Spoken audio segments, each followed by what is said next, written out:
পিরোজপুর জেলা সদর হাসপাতালটি ১০০ শয্যার হলেও রোগী ভর্তি থাকে ২ থেকে ৩ গুণ বেশি। অনেক রোগীকে ঠাঁই নিতে হয় মেঝে ও বারান্দায়। প্রতিদিন গড়ে ৫ শতাধিক রোগী চিকিৎসা নিতে এই হাসপাতালে আসেন, কিন্তু শয্যার অভাবে প্রাথমিক চিকিৎসা নিয়েই তাদের বরিশাল, খুলনা কিংবা ঢাকায় রেফার করে দেওয়া হয়। ২০১৭ সালে ২৫০ শয্যার আধুনিক হাসপাতাল নির্মাণের ঘোষণা দেওয়া হয় এবং টেন্ডার আহ্বান করে শুরু হয় ৭ তলা বিশিষ্ট ভবন নির্মাণের কাজ। পরে ভবনটি আরও ২ তলা বাড়িয়ে ৯ তলায় উন্নীত করা হয়। করোনা মহামারীর কারণে ২০২০ সালে শেষ হওয়ার কথা থাকলেও কাজ শেষ হয় ২০২৪ সালের ডিসেম্বর মাসে। তবে লিফট স্থাপন এবং বিদ্যুৎ সংযোগের অভাবে এখনও ভবনটি হস্তান্তর করা সম্ভব হয়নি।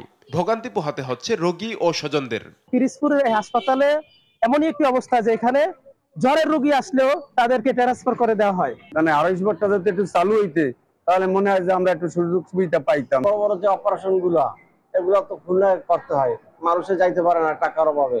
লিফটের মূল্য বৃদ্ধির কারণে বারবার দরপত্র আহ্বান করেও ঠিকাদার পাওয়া যায়নি বলে জানায় গণপূর্ত বিভাগ।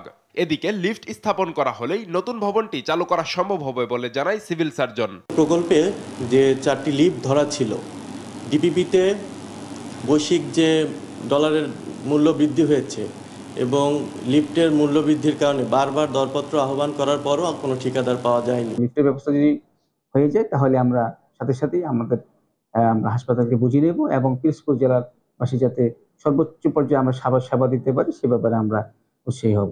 সব প্রতিবন্ধকতা পেরিয়ে দ্রুত হাসপাতালের নতুন ভবনটি চালুর দাবি স্থানীয়দের। নিউজ ডেস্ক, দেশ টিভি।